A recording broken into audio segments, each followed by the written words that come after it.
Olá, irmãos, tudo bem? A paz do Senhor Jesus. Como prometido,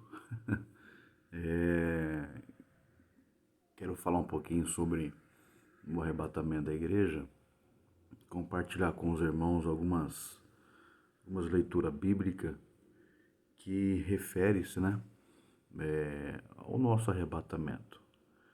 A palavra arrebatamento, ela tem um sentido de ser raptado ou arrancado com força, né? Essa palavra arrebatamento, ela nos tem por entendimento como se fôssemos tirados da terra em uma fração, um piscar de olhos, né? Muito rápido.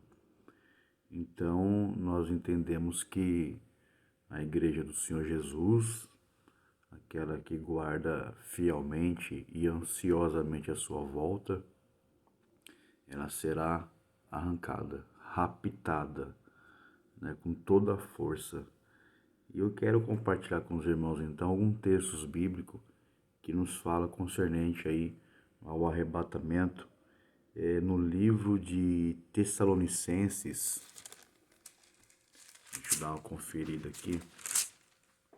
Na primeira epístola, né, aos Tessalonicenses, no capítulo de número 4, eu quero ler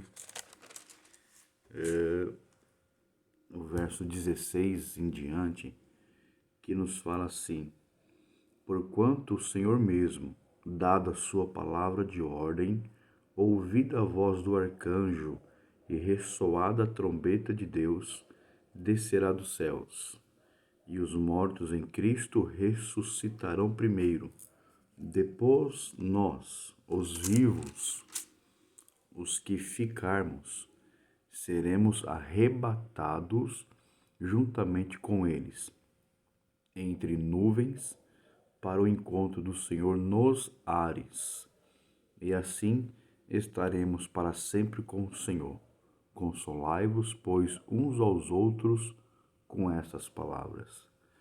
A questão do arrebatamento, irmãos, quando o apóstolo Paulo escreve essa epístola aos Tessalônicos, os Tessalonicenses, ele escreve no sentido de ensinamento, no sentido também de alertá-los, mas principalmente para consolá-los, né? Dando aí uma palavra de consolo para a igreja.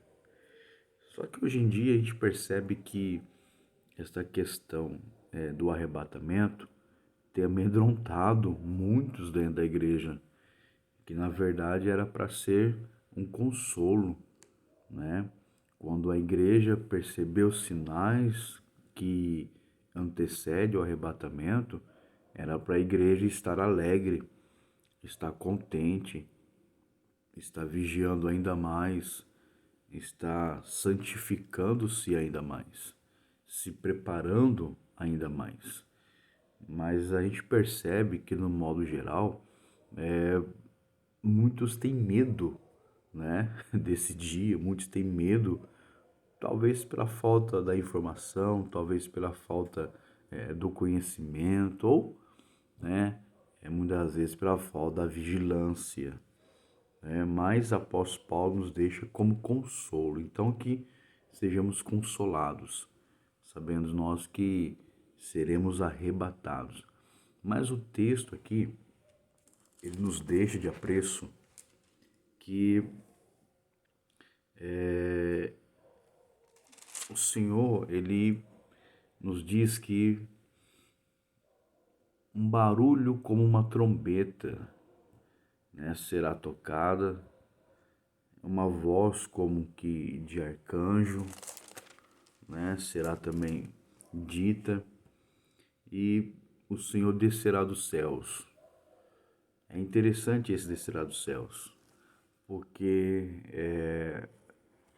o arrebatamento da igreja, ela é um sinal para a igreja, O arrebatamento não é um sinal visível para o mundo, para os ímpios, para os judeus, não é específico para nós, a Igreja do Senhor. Então, na verdade, quem vai ouvir essa trombeta tocar, a voz a chamar, é somente a igreja, os que estão guardando ansioso a sua vinda. Mas é interessante que a Bíblia diz, e onde nós lemos aqui, que quando essa trombeta tocar, quando o Senhor mesmo dando a sua palavra de ordem, né, ouvida a voz do arcanjo, ressoada como a trombeta de Deus, a Bíblia diz que antes da igreja ser tomada, arrebatada, primeiro os mortos que morreram em Cristo, né, serão ressuscitados, né? Esses mortos em Cristo, desde Abraão até o dia do arrebatamento, aqueles que não foram ressuscitados da primeira vez, né? Da primeira vez quando Jesus ele morre ali na cruz, a Bíblia diz que após a sua ressurreição, no momento vicário, né, sepulcros se abriram e muitos ressuscitaram, de forma corpórea, de forma, claro, gloriosa. E interessante que quando o tocar da trombeta, o ressoar da voz, o Senhor dando ordem, os mortos vão então ressuscitar, né?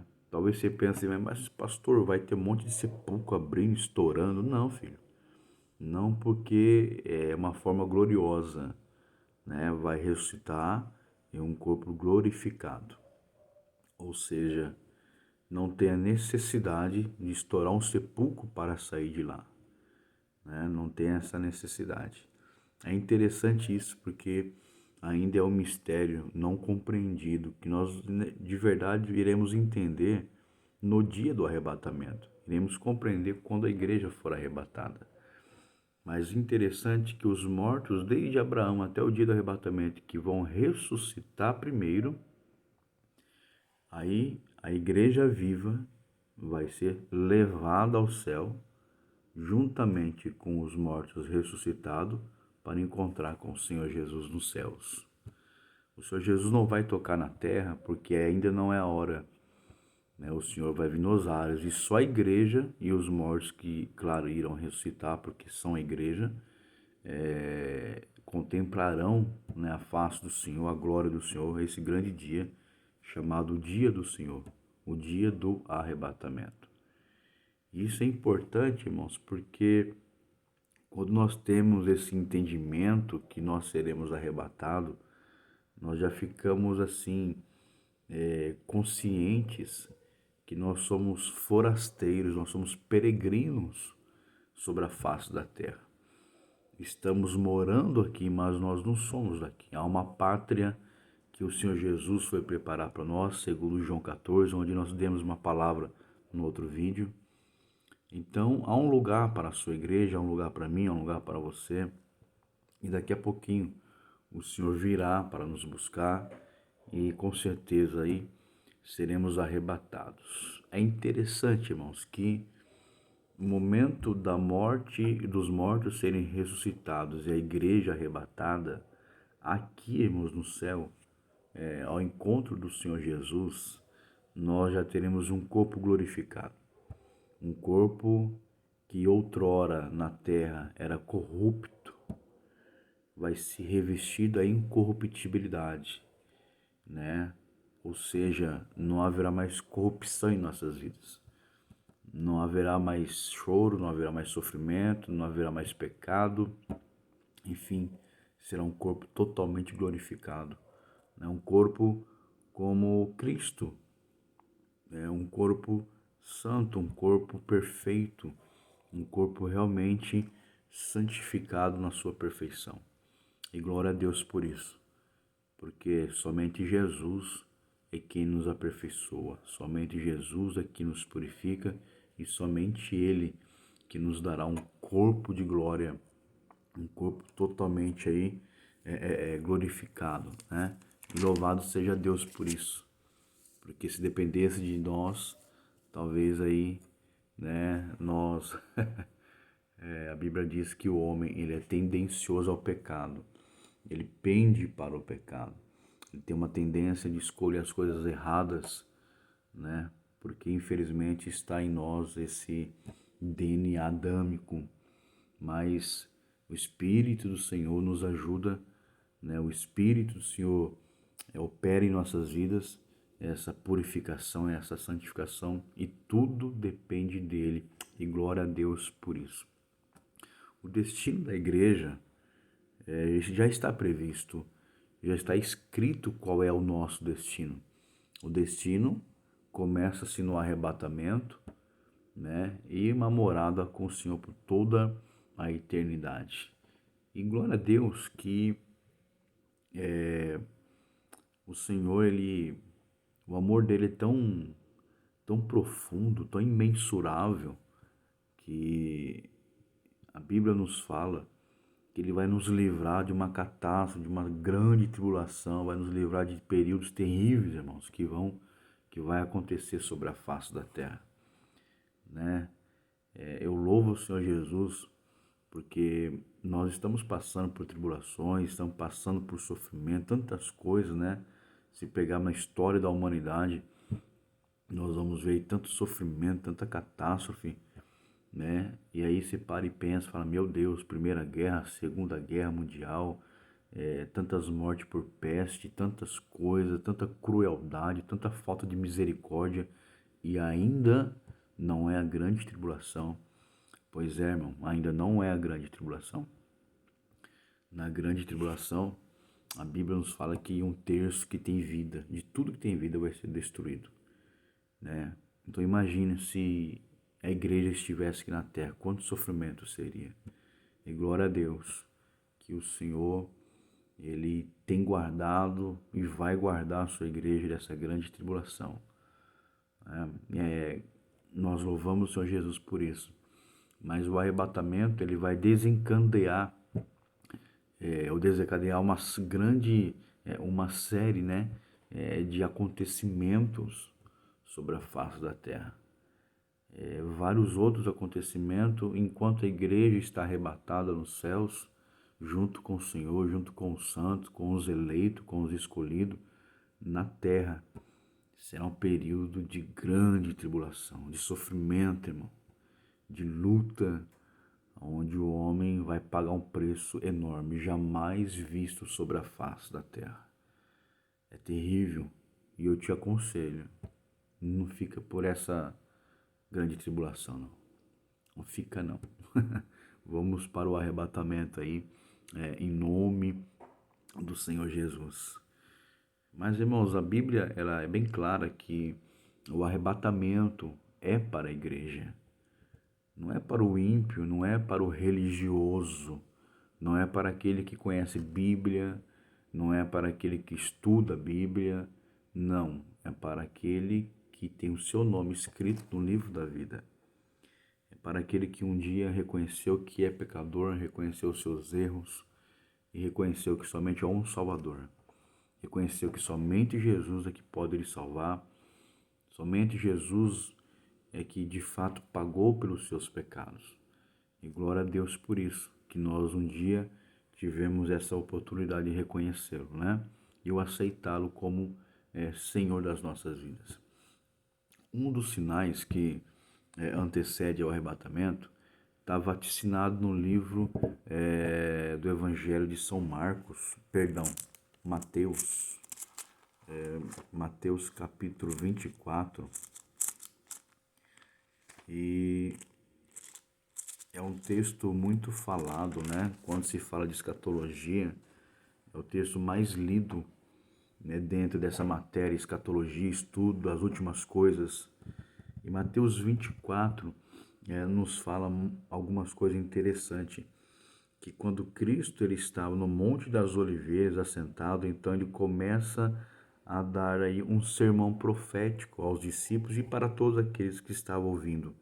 É interessante que em algumas Bíblias tem é como se fosse um título escrito assim: o princípio das dores, o começo das dores. Vejamos, irmãos, que Jesus, né? Jesus estava dizendo isso, que era o princípio, era o começo das dores. Olha que interessante. Se há um princípio, há uma continuidade, né? É uma sequência. Então, o Senhor Jesus, ele começa a dizer assim: Senhor, no Monte das Oliveiras achava-se Jesus sentado. Quando se aproximaram dele os discípulos, em particular, ele pediram: dize-nos quando vai acontecer essas coisas e que sinal há da tua vinda e da consumação do século. Jesus respondeu: vede que ninguém vos engane. Olha que interessante. Jesus está dizendo para os discípulos: olha, tome cuidado para que ninguém venha vos enganar, né? E ele dá a sequência no versículo 5: porque viram muitos em meu nome, dizendo eu sou o Cristo. E esse que vai vir em meu nome dizendo que eu sou o Cristo, preste atenção nisso. Vai vir muitos dizendo que é Cristo. Interessante. E que vai enganar a muitos. Irmãos, um dos sinais que antecede o arrebatamento da igreja é a proliferação das religiões. O que é isso? É o crescimento de religiões. Irmãos, eu não sei mensurar, não sei dimensionar quantas religiões existem no mundo. Não sei dizer. É muitas, é várias que tem no mundo. Muitos dizendo aí, essa igreja tem a doutrina certa, aquela igreja tem a doutrina certa, essa religião é certa, essa é certa, né? E na verdade, irmãos, a doutrina certa está na Bíblia. A igreja certa é a igreja que anda à luz da palavra. Não há denominação certa e denominação errada. Há igreja verdadeira e a igreja falsa. Pastor, mas igreja sim, igreja não é o templo, as quatro paredes, a igreja somos nós. Então existe a igreja verdadeira e a igreja falsa. Os que verdadeiramente pertencem ao Senhor e os que não pertencem ao Senhor. E nisso nós o conhecemos pelos frutos dados através do Evangelho de Cristo. E o texto ainda nos ensina que muitos serão enganados, mas ouviremos falar de guerras, rumores de guerra. Aí o Senhor diz, mas olha, não se assustem, porque é preciso que tudo isso aconteça, mas ainda não é o fim, é o princípio. Porquanto se levantará nação contra nação, reino contra reino, haverá fomes, terremotos em vários lugares. Porém, tudo isso, no versículo 8, é o princípio das dores. Irmãos, falar de guerra, nação contra nação, isso a gente sabe que é notório, né? Desde quando me entendo de gente, isso acontece, é fato. Mas guarde isso no seu coração. É o princípio. Tudo que vem acontecendo é princípio das dores. No grego, a linguagem original que o Novo Testamento foi escrito, este versículo é o princípio das dores. Ele tem uma profundidade um pouco mais para que nos dê entendimento. No grego, ele fala assim que é o princípio das dores de uma mulher que está grávida.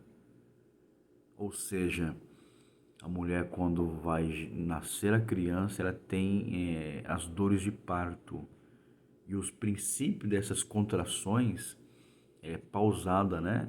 De ter, eu não sei mensurar qual é o tempo, mas quando a criança está para nascer, a frequência é maior, né? Dessas contrações. Aí a criança nasce, um novo tempo. É exatamente isso que o Senhor quer nos deixar claro, que este é o princípio na sua época, mas que isso seria aumentado gradativamente, até nos apontar para o arrebatamento. Ou seja, quando você percebe que esses sinais estão aumentando cada vez mais, nós precisamos estar muito mais consolados, não com medos, mas preparados para a vinda e o arrebatamento da igreja. Veja que o Senhor diz, olha, vocês serão atribulados, muitos serão mortos, odiados, tudo por causa do meu nome. Tudo por causa do meu nome. Nesse tempo, muitos vão se escandalizar. Preste atenção. Se escandalizar. Trair, odiar uns aos outros. Irmão, a mídia tem mostrado cada coisa. Cada escândalo que está acontecendo nas igrejas evangélicas que dá vergonha, irmão. Dá vergonha. Eu lembro-me de uma época, não sou tão velho assim, mas há uns 25 anos atrás, quando eu me converti, o pastor ainda tinha honra, o pastor ainda tinha nome. Quando chegava e falava, sou pastor, as pessoas respeitavam. Hoje, quantas casas de crédito, de vendas, se a pessoa chegar e falar, sou pastor, ele fala, não vendo. Esses dias perto da minha casa, eu fui tirar um xerox e ali estava escrito, não vendo fiado para pastor. Incrível isso, né, irmãos? Mas é fato. Escândalo, né? Que vergonha. Crentes que eu sei que passamos por tantos problemas, podendo até passar por situações financeiras difíceis que devemos, mas a gente procura pagar. Mas aquelas pessoas que fazem de propósito, isso é terrível. Estamos vivendo isso, não é verdade, irmão? E a Bíblia aqui ainda está dizendo que levantar-se-ão muitos falsos profetas e muitos seriam enganados. E por se multiplicar a iniquidade, o amor se esfriaria de quase todos. Irmão, quase todos, eu imagino assim, 10 pessoas. Para eu dizer quase todos, eu tenho que chutar de 7 a 9.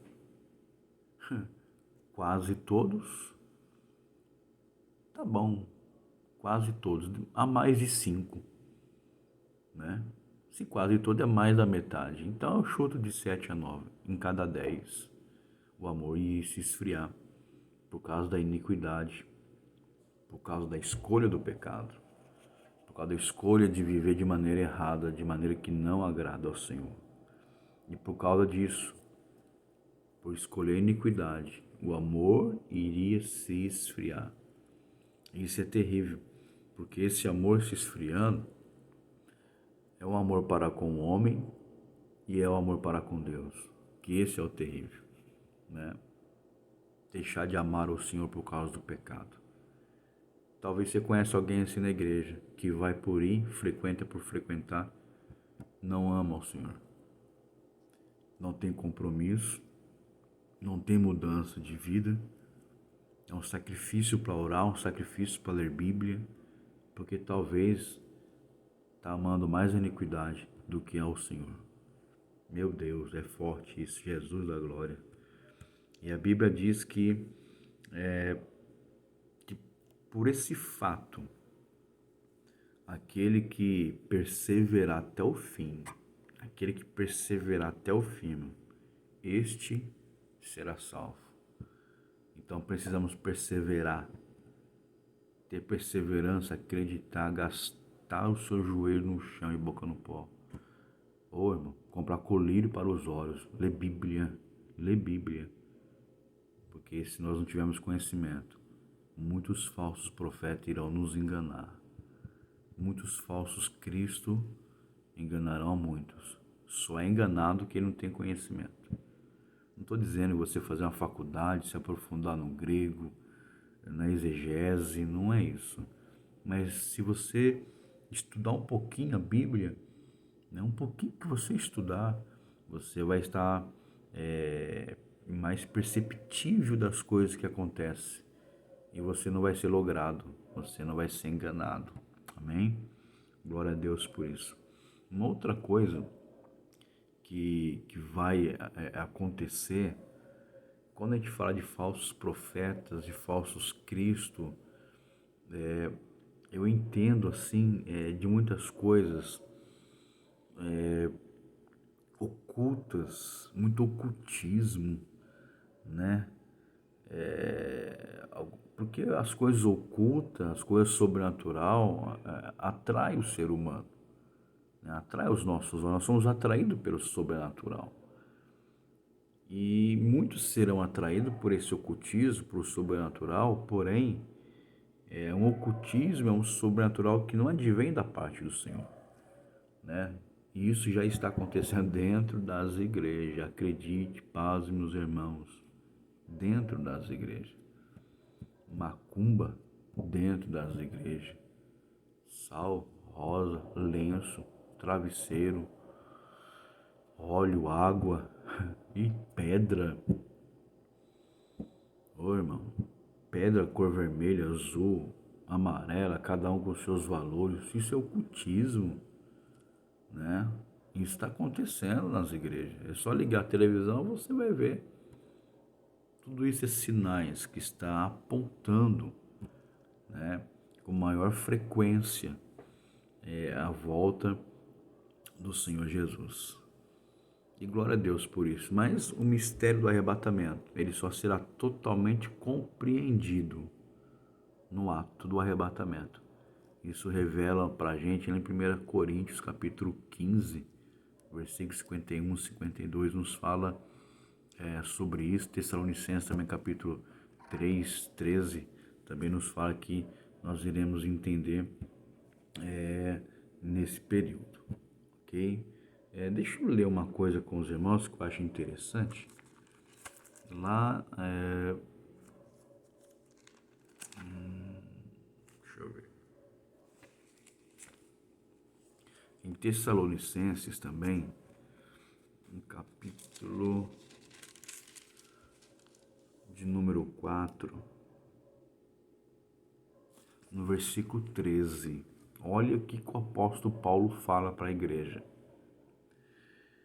Irmãos, não queremos, porém, que sejais ignorantes com respeito aos que dormem em Cristo, para que vocês não venham se entristecer. Aqui havia uma grande confusão com respeito aos mortos, né? Onde eles estavam, se estavam dormindo, estavam acordados, o que estavam fazendo. O apóstolo Paulo vem falando assim: eu não quero que vocês sejam ignorantes, ou seja, sem conhecimento, eu quero vos dar conhecimento acerca desses. E é interessante, irmãos, que quando nós falamos dessa questão da morte, o apóstolo Paulo ele nos traz algo lindo, nos dando como conhecimento que os mortos que morreram em Cristo, ele tem um lugar em Cristo. Tem um lugar em Cristo. Evangelho de Lucas, capítulo 16, se eu não me falha a memória, nos narra bem isso. Deixa eu ver se eu não estou enganado.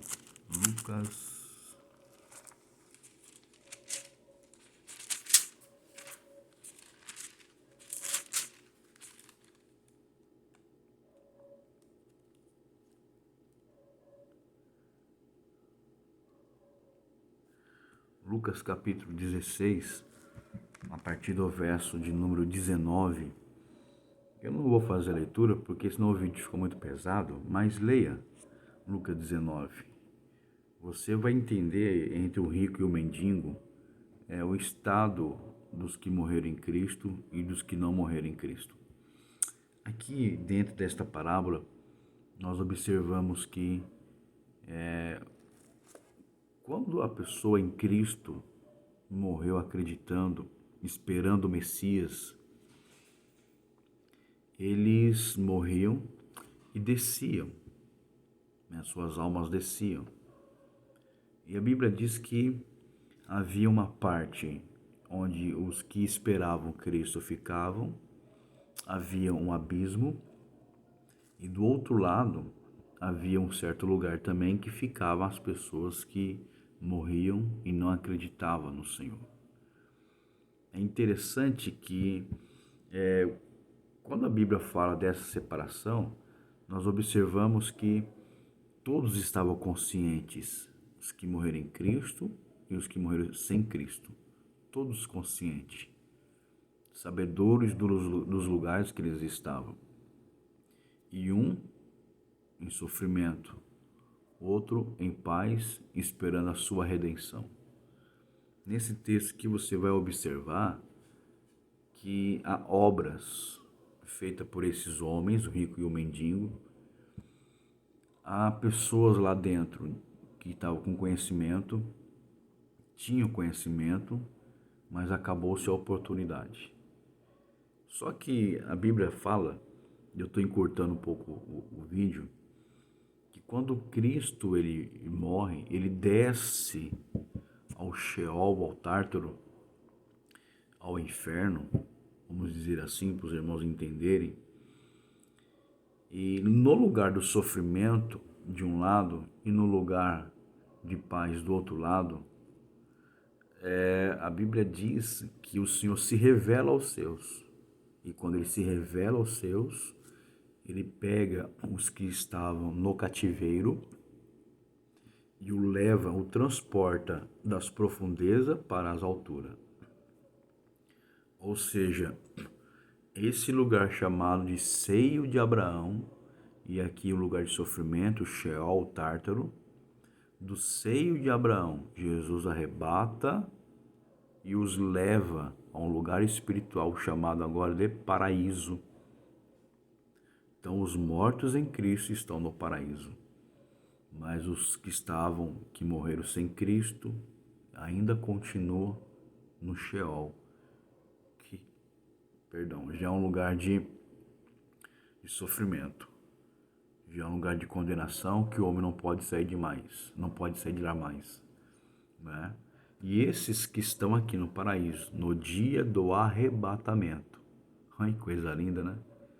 Em 7 milésimo de um segundo, o tocar da trombeta, a voz do Senhor como de arcanjo. Olha que coisa linda, em 7 milésimo de um segundo. Pega um segundo e divide em 7. É o piscar de um olhar. Esses que estão aqui voltam aos seus corpos e é glorificado. E a igreja viva vai encontrar com ele, com os mortos, com o Senhor Jesus nos ares, né? Glória a Deus por isso. Então, se você perdeu alguém na sua família, crente, fique em paz. Um dia você vai encontrar com ele no céu, na glória. Juntos estaremos louvando ao Senhor. Ai, pastor, mas eu perdi alguém que não tem mais o que fazer.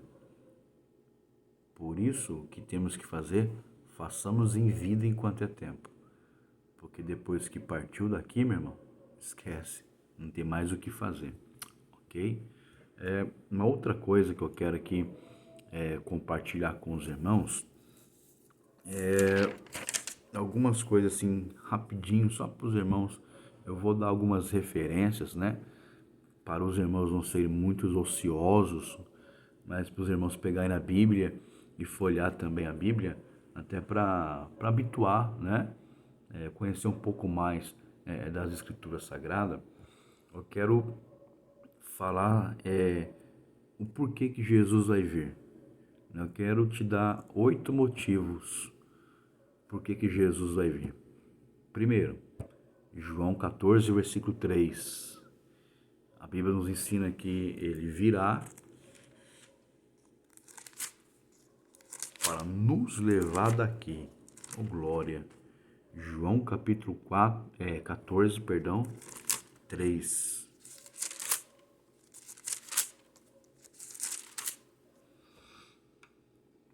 E quando eu for e vos preparar lugar, ou preparar morada, preparar um ambiente, voltarei e vos receberei para mim mesmo.